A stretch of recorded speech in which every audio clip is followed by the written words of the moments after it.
All right. Good morning, everybody. I'm Wayne Sanders. I'm a Bloomberg Intelligence defense analyst, and welcome to Dynamics of Defense. This is only the second in the series webinar that we're doing right now called Dynamics of Defense. To the Navy, working for the technical director in the program Executive Rated Warfare Systems as the missiles and munitions subject matter expert. And then I came back to OSD, finally, in the Industrial Base Policy Office, first as the missiles and munitions sector lead, then as the assessments director over eventually the chief technology officer, where I was also dual-hatted as the CTO to the Undersecretary for Action, initially Ellen Lord in the previous administration, and then Bill LaPlante at the time of my retirement. So now I own my own consulting company, as you mentioned, Solutions, where I help defense companies address supply chain and technical issues using strategy, policy, and investment approaches.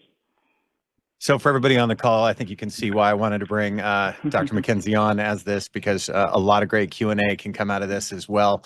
And no matter how, I think would be good for the conversation as well. So really appreciate you being here. So let's go ahead and think everybody's favorite topic to bring up whenever we talk defense is with Ukraine. So what do you consider some of the innovative breakthroughs that everybody should be aware of right now? Yeah, I spent a lot of my time the last couple of years that I was in the Pentagon with Ukraine. Obviously, that was, with a lot going on with that. I was actually leading the effort to increase production for all of the weapon systems that we were sending to Ukraine. So really busy, obviously, going on behind the scenes that people weren't really aware of. There are a lot of innovative things going on. The U.S. was really working with our industry and our partners and allies to innovative things. A couple of examples that come to mind, we were quickly combining and adapting existing weapon systems to deliver completely new capabilities. So for instance, a couple of examples, the NASAMS Rapid Innovation Effort combined a partner nation fire distribution center with an American radar and air-to-air missile. So we put completely system from another nation together with our radar and air-to-air missile and made a whole new capability for the Ukrainians. Don't do every day. Then we took a Harpoon missile system, which is normally a ship-launched missile, and was able to quickly develop a ground launcher for that missile because the Ukrainians don't have ships. So they developed a ground launcher for that and deliver that capability to the Ukrainians and train them on the new system within weeks. So again, just some really innovative things that were going on. So some of that I considered to be some breakthroughs that we were doing. With regards to DoD, it has been mobilizing the defense industrial base in ways that we haven't seen since World War II. I know there's a lot of talk about why aren't we mobilizing the arsenal of democracy. There's a lot of reasons why we, can't do the same things that we were doing I've been doing a lot. They're building resilient supply chains through both domestic capabilities and international cooperation. The formed a group of his peers, the national armaments directors, and when we were looking to scale up production capability at mitigating some of our supply chain shortfalls by leveraging some of the capability that partners had. So that was one of the things that, was different from the way we normally do that. We normally, look internally, how can we fix some of those the department is really increasing production capacity a lot quicker than they normally would. They're getting things on contract very quick weeks, using some contracting options that, again, are normally not exercised as much as they like undefinitized contract actions or UCAs, if you're familiar with that term, IDIQs, other transaction authority, fielding systems that are, much more quickly. So my takeaway from this is, DoD and industry should really work towards operating this as a business, not just when there's a crisis, right? That should be the normal way we do things. But it seems like once the crisis is over, we seem to go back to our business as usual, and that's unfortunate. Yeah, that was going to be my next. We know even previous conflict areas always leads and it breeds opportunities for change, but it's out there right now that Do you believe this is actually a culture shift where you will actually see some of these things continue with that? I mean, are there actually policies that are being changed or writing under exception to policies for a very specific conflict? Yeah, I mean, I have been doing this kind of thing since 2017. There's a particular crisis that was going on, and the department was looking at how can we scale up systems very quickly because our inventories were not where they needed to be for that particular instance. And so at the time, the deputy secretary stood up what he called the munitions war room. And I was leading that effort along with some other colleagues. And so I've been doing that since 2017. Every time there was a crisis, we put together this, how do we quickly ramp production and we made some great strides, but unfortunately, as soon as the crisis was over, we just went back to business. We didn't take those lessons learned on how we could do things differently and apply them as a normal course. We'll have to see. We're not out of the crisis yet. We are in 2 conflicts, and we're preparing for potential Indo-Pacific theater. So, it's kind of a more enduring thing this time. So whether we continue in a different way, where some of these things get codified and we change our practices remains to be seen. We also have change, which will certainly bring a different spin to all of this. So we'll have to see how, some of this is long-term acquisition behaviors that need to be changed. And as we know, changing acquisition behavior sometimes is a difficult thing and is not a quick thing. So it remains to be seen whether we affect long-term change. So on that, I'm going to actually jump to one of the later questions. I was going to throw it up front, talking about the multi-year and the large lot procurement things that they have, like some of the Lockheed has some solutions for long-range missiles. Thought that was a great thing that's coming out now. Is one of those less, you need to look at it differently. Can you talk on that a little bit? That's one of the things actually we've been begging Congress to allow us to do for years, way before the Ukraine conflict started, because that's one of those acquisitions that we need to change. The way we do budgeting and the way we, pass that budget information on to industry conducive to having a healthy and resilient industrial base.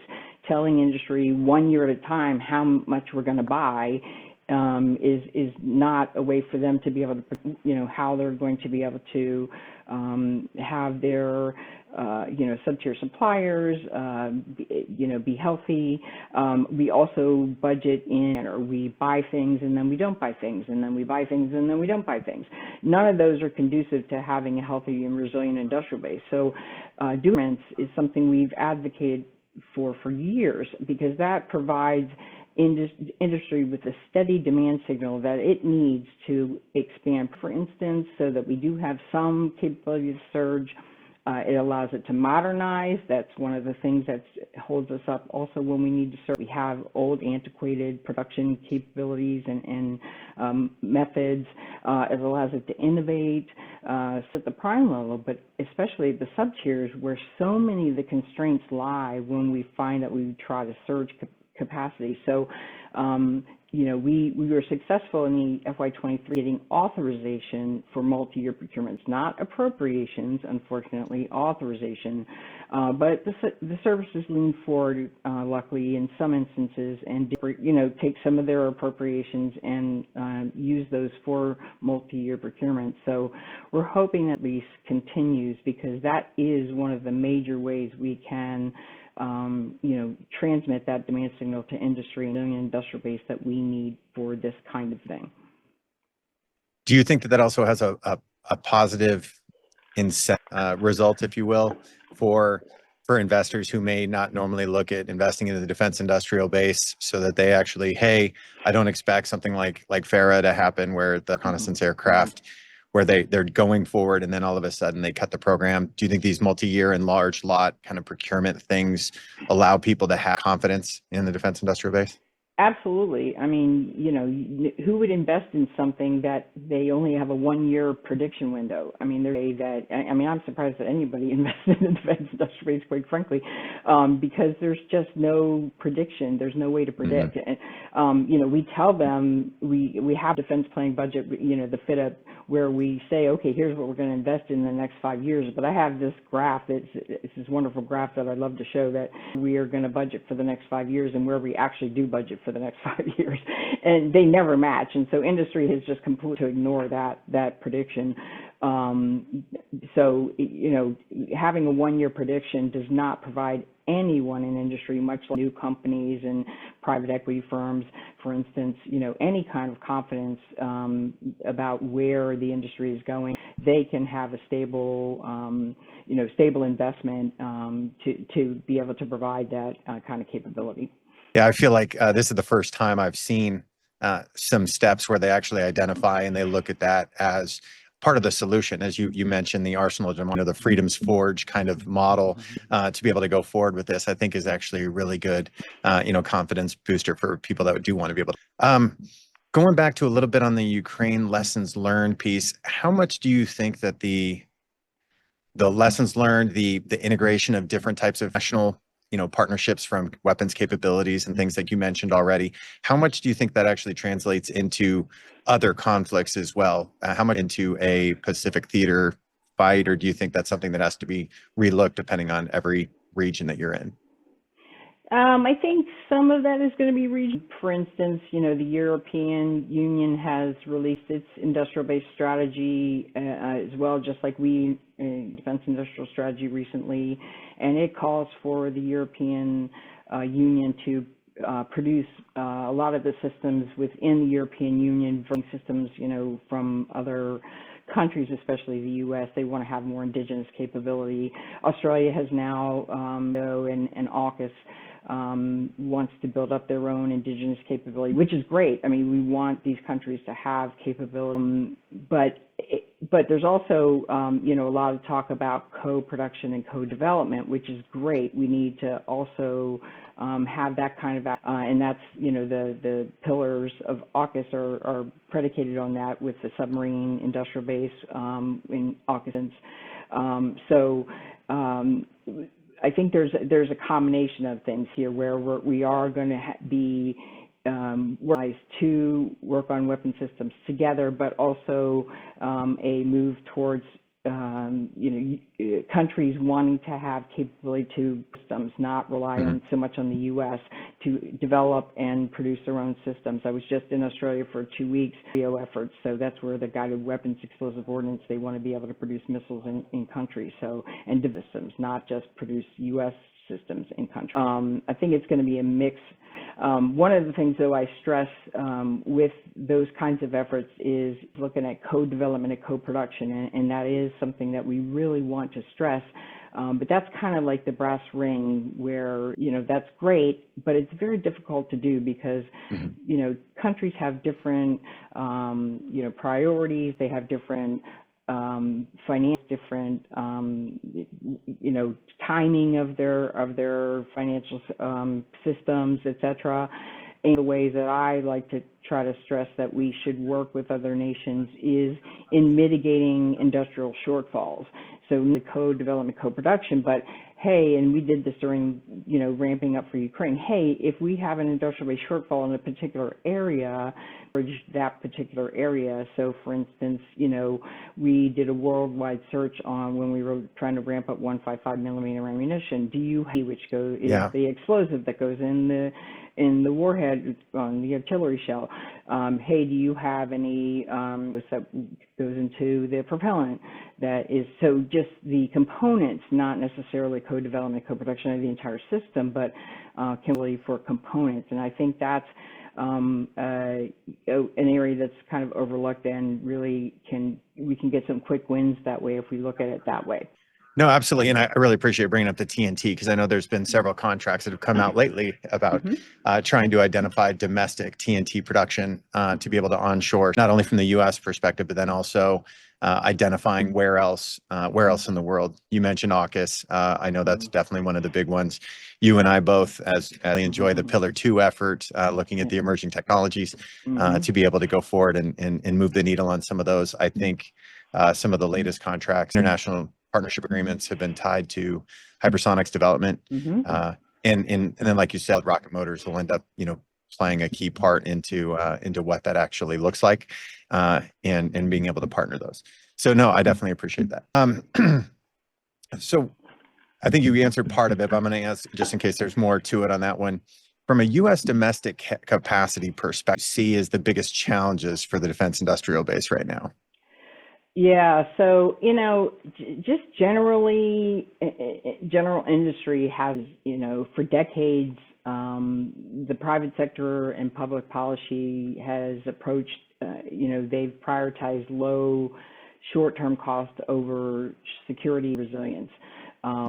Just-in-time deliveries have become the norm versus inventories of long lead time components. That really cut and increased efficiency, which became, the way people wanted to do business, but that really limits our flexibility and responsiveness. That doesn't leverage. We've gone to many single and sole source suppliers because it's more efficient to have that versus dual sources and multiple sources of supply. We have, again, because of cost, gone to many foreign and unfortunately adversarials, which are cheaper but less reliable. And unfortunately, the DoD acquisition system incentivizes that sometimes because of technically acceptable sources. Which one is DoD going to pick? The cheaper one, right? So we have, as a whole, the U.S. has critical capabilities offshore. And global supply chains, if their allies and partners are talking to adversarial nations, that introduces risk. So the famous cases are rare earths, for instance. China controls 85% of that capacity. We only have about 10% of the capacity to build that, and CHIPS Act is trying to remedy that now. As far as defense industry, we lack the flexibility to surge in the industrial. That affects our readiness and mobilization. And that's similar for allied production, we found out, as we were trying to, look at allied nation situation. They're in the same situation we are. So, and we've just prioritized efficiency over resiliency. Production lines have gone cold, obsolete. Obsolescence is a chronic issue. It's the reason we couldn't ramp up Stinger. It's the reason, make more Stingers. It's the reason we couldn't ramp up Patriot. Sub-tier suppliers have consolidated. We've consolidated the industrial base. Industry has right-sized to the DoD demand. We have the pay for. And we've made these decisions consciously, right? DoD and Congress, have made these decisions. Specifically, are an issue because Congress and the department use them as bill payers. Higher priority things, it's easy to just take a couple of, $1 million out of munitions accounts and use the things. And so we sometimes find ourselves where we're, and they, have good intentions of making up for those in the out year. And so we find our inventory sometimes in a situation where we don't want to be. We attempt to surge in times of crisis, but we find ourselves with many constraints. Like I said, I've been doing this for 7 years, and it's always the same fight. We don't have enough capacity. We have long lead time materials and components. We don't have enough workforce. Workforce is a chronic issue. I talked about that. And then shared suppliers. We have an industrial base that is so small and intertwined that share the same suppliers. And then even if you can surge, that takes a long time, and people don't realize that. If capacity, for instance, that's a two-year, months or years endeavor, and then deliveries at that increased capacity take years. So people don't understand that this is not a flip the switch and it just happens overnight situation.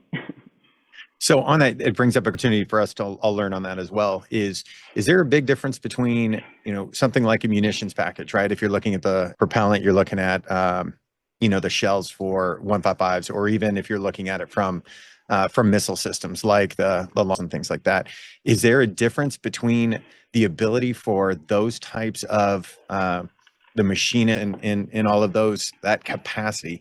Is that drastically different from what we're trying to do if you're looking at like shipbuilding and like submarines from just a pure size Huntington Ingalls and General Dynamics electric boat kind of solution, Lockheed and smaller production lines, or are they pretty much even in terms of how quick can you steer the boat? Is the pun. So yeah. I mean, DoD has gone to very complex systems. That's why, the whole arsenal of democracy, we can't scale up like we did in World War II argument is, I always say that that's one of the reasons why we can't do that. Our systems are so much more complex than they were back then. So the systems are very complex. They're very similar. It just then becomes a size issue. A ship or an aircraft is so much larger than a missile that it just takes more time. So, 3 years a ship, takes 6 or 8 years. That's really mostly due to the size, not the complexity per se. Okay. Do you believe that? I know one of the efforts the Department of Defense has really tried to get behind in terms of complexity and finding, more software type solutions that could be integrated. Do you believe that modular or MOSA, do you believe that is a really good thing to kind of help so that everybody's speaking that same language and at least having if you will? Yes. Amen. Yes, absolutely. For a number of reasons, most systems architecture, digital engineering, those all allow DoD to do a number of things. One, it allows our systems to be upgradable. Right now, our systems are pretty much locked in concrete, once they're IOC or, initial operating capability. Once they're out there, and, you upgrade, but quite frankly, those block upgrades are almost new developments, programs. So they're not easily upgradable. So to be upgradable, and that takes care of things like, new technology, but also takes care of things like obsolescence. Obsolescence being a chronic issue, microelectronics is the biggest obsolescence issue. Microelectronics in a 2 to 3, 4 year time frame, we keep our weapon systems in the field 15 to 30 years, completely out of phase. You get a new iPhone every 2 to 4 years, but so how do you expect to keep your weapon system for 30 years? And we have no way right now to upgrade those microelectronics. It's just not baked into the system. With MOSA, it allows you to do that. So you can upgrade those microelectronics, this chronic obsolescence issue that DoD constantly faces. But it allows you to upgrade the technology too. Okay, there's new capability that we can have, new microelectronics, new software, new name your thing, right? Mm-hmm. It also allows you to compete the systems, right, and locked in concrete, okay, company X is your prime. Company X is your prime for the 30 years that you make. And the primes love that, but, is that the best thing for DoD to not have competition, to be able to, have actually better systems if we were able to compete those systems in the out years and maybe have a better system. So yes, Formosa is the way to go. That's awesome. No, I appreciate that because, I look at Sentinel nuclear program. Replacing the Minuteman 400 Minuteman 3s that were built back in the 70s. Like you said, there's not a whole lot you can do to upgrade those systems, whereas the Northrop design for the Sentinel missile itself, right, is modular, which allows you to change out specific modules and it's a little bit better. So exactly. Definitely think that's a good one. I appreciate that.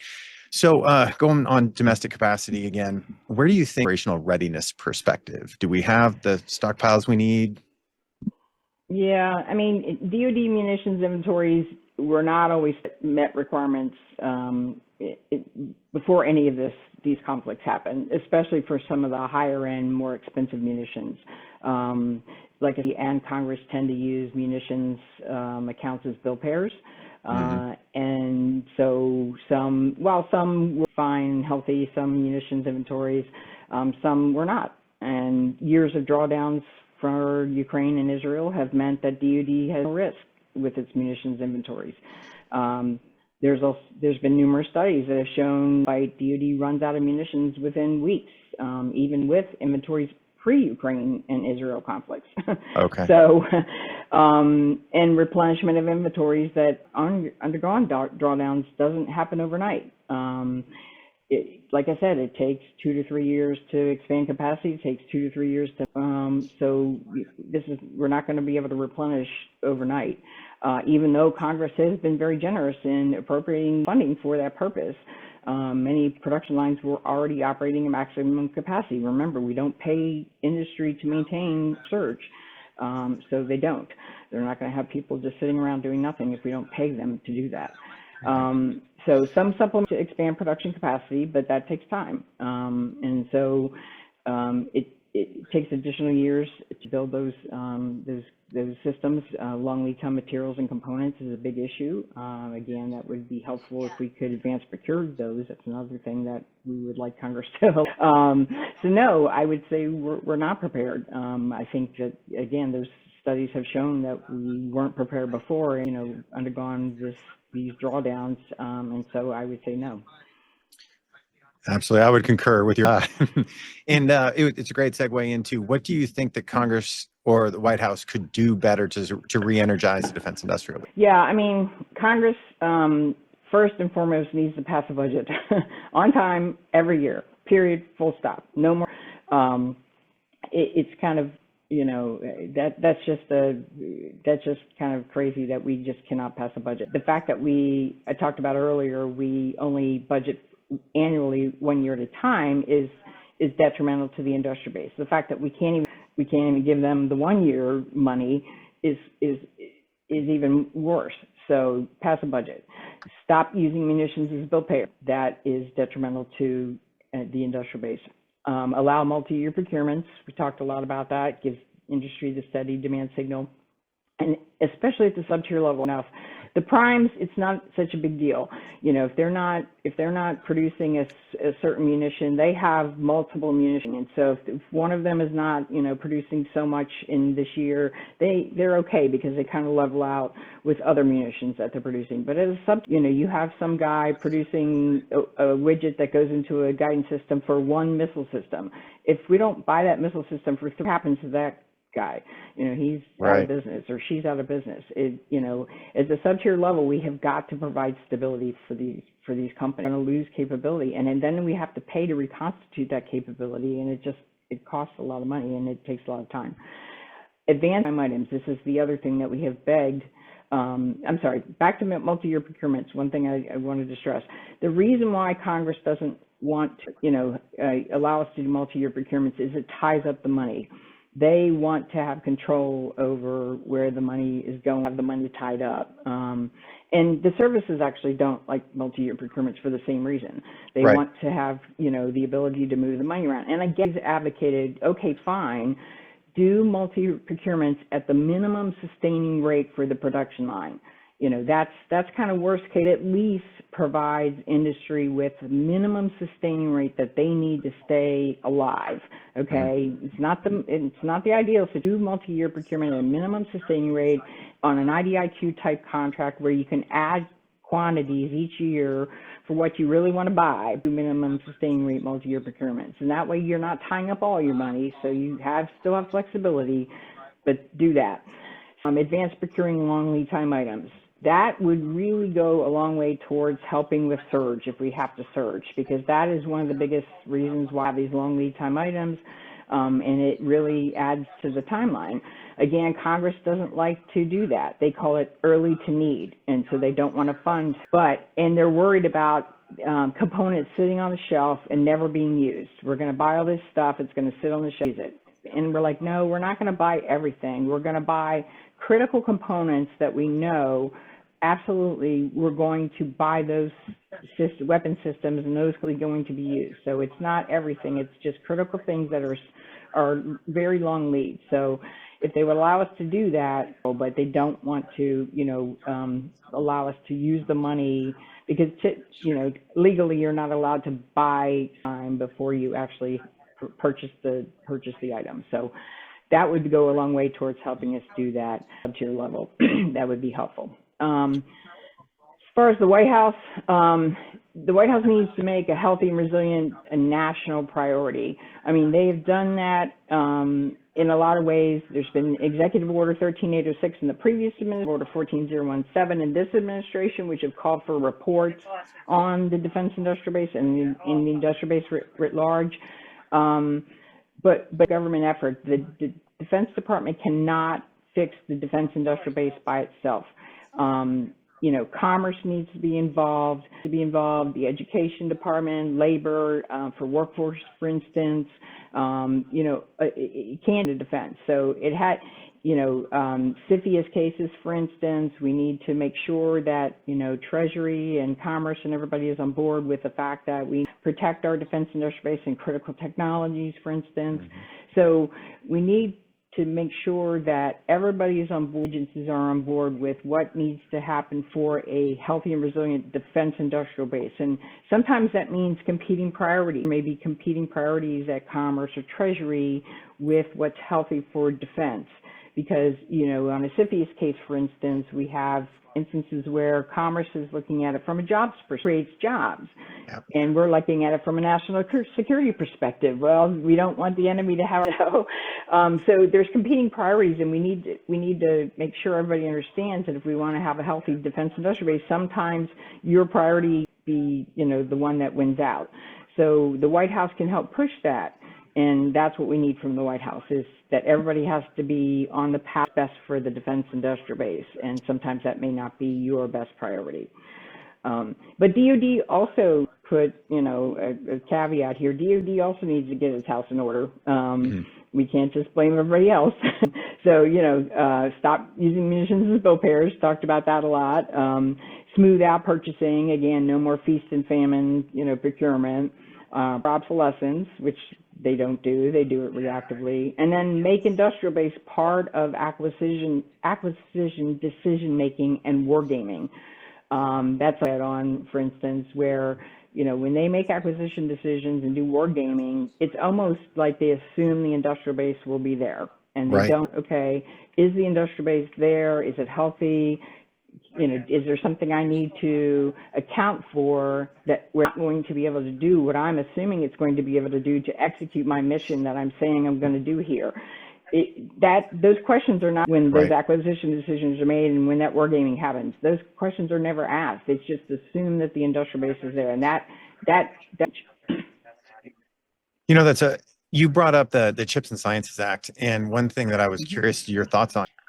I felt like the Chips and Science Act was an incredible bipartisan effort of also trust Defense Department, Commerce, and others as well, in terms of I'm going to allocate this money out, right? So we're talking the $52 billion, where you actually have the money that's out there, and then allow them to use the industrial cores and hubs and all the things that came out of the microelectronics commons and other things like that to build, instead of aligning it directly to what we call the PE lines, specifically for those things where you already have this. It's no, here's a change the entire ecosystem of semiconductors within the United States.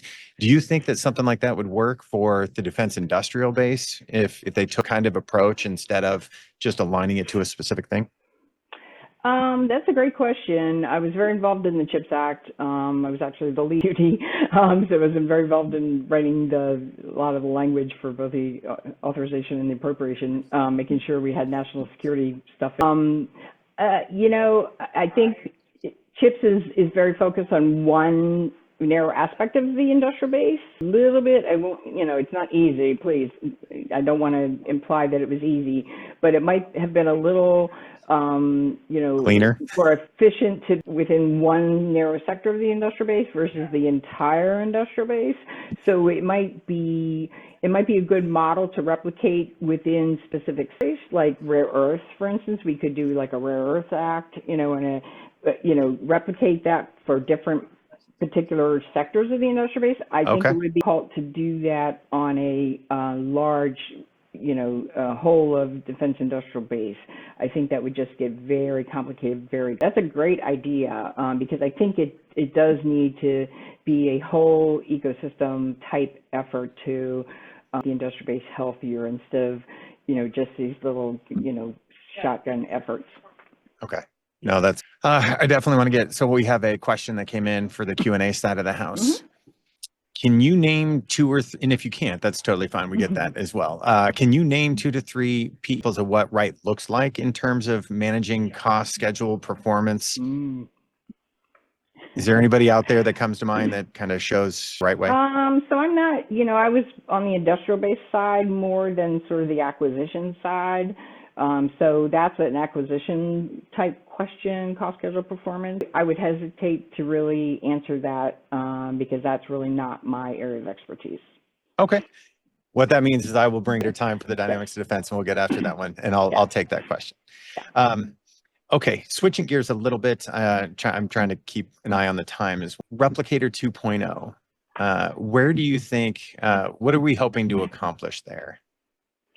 Yeah, just become a battlefield staple, right? It's inflicted a lot of damage in Ukraine, which is one of the reasons Replicator 1.0 was UAS have a lot of different, these that are really important in the way that conflicts are being fought now. However, UAS are ubiquitous in the conflicts. Counter UAS has become critical to defeat those very same UAS. So therefore, Replicator 2.0 is essential, especially when it comes to our critical assets, which is the focus of 2.0, which is our installations and our force concentrations.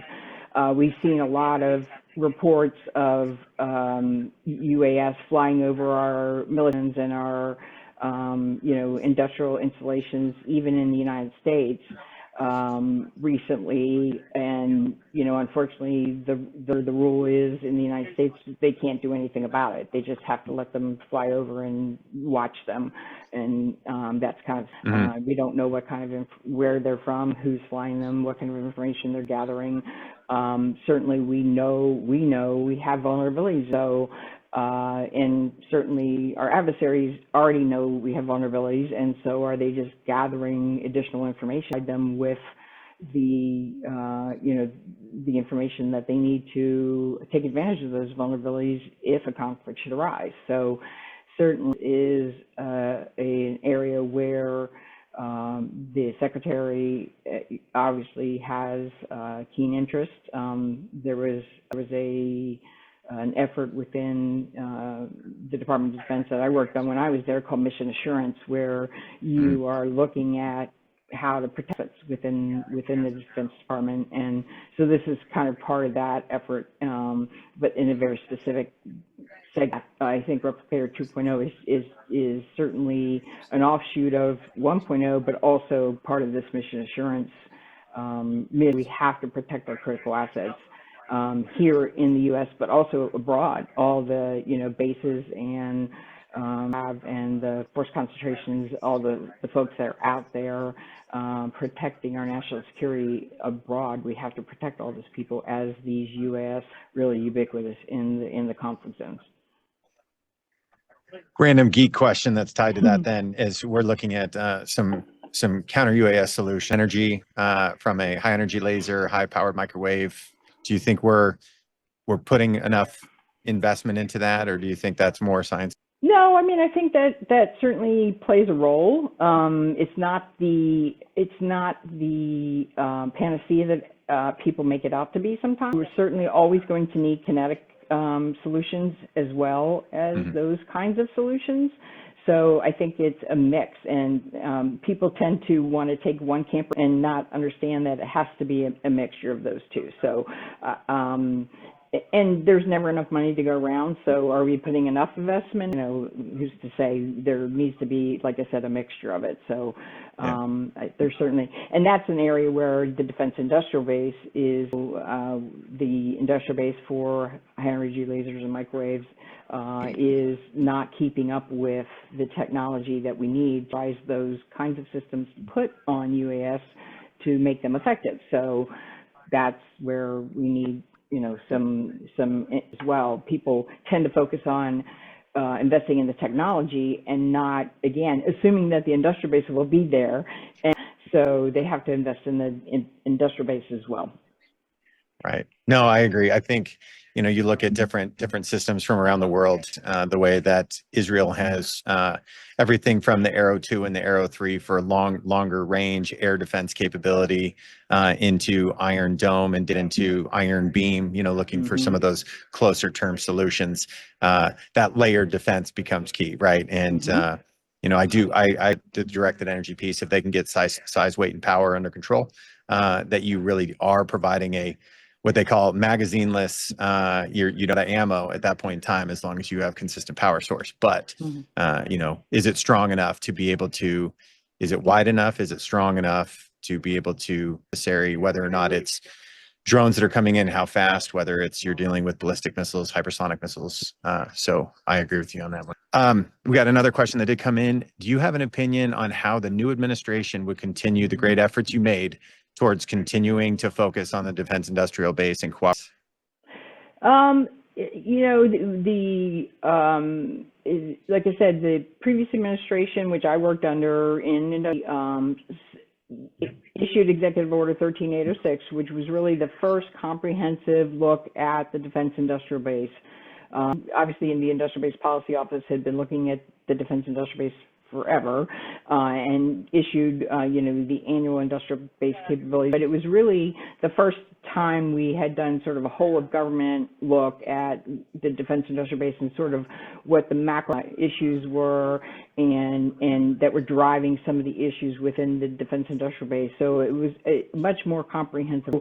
I believe that there will be continued emphasis on the defense industrial base with the administration coming in, and that they wouldn't continue to have that be a priority. So I don't see there being any less emphasis than there was in the previous time. That I think that's going to continue. Awesome. All right, Dr. Michienzi. Well, I want to be able to offer you any if you were royalty for a day and could fix a certain thing, or any last parting comments. Love to hand the floor over to you and just let you tell us what you. Oh, well, thank you very much. First, thank you, Wayne, for having me on. I really appreciate it. This is obviously a topic that is and near and dear to my heart. And I always end these kind of things saying that I really everybody understood kind of the importance of the defense industrial base to the larger problem. People understand some very well, but they, again, sort of assume that the defense industrial base will be there to support whatever is going to be happening, whatever decisions that they're making. They don't understand there has to be a concerted effort to make sure the defense industrial base is ready to do that, and that's not just going to happen. So there needs to be all hands on deck. People need to be willing to decide some of their priorities, put some funding, serious funding towards this thing, and really change some of that they, normally would be, executing in order to make this work, because otherwise it's not going to work. We need, if we get into a true peer conflict, and I don't say that lightly, and so I think that the series is kind of lost on some people, and so if I had one wish, I would just wish that people would understand that what we need to do, we just need to take this a little more seriously, and we need to understand the importance of the industrial base to the underlying, that it's the underlying thing that's going to really help when we get into this potential conflict. Outstanding. Well, I appreciate you so much. Thank you so much for being here. Everybody else on the call, thank you so much for being on here as well as we continue the series.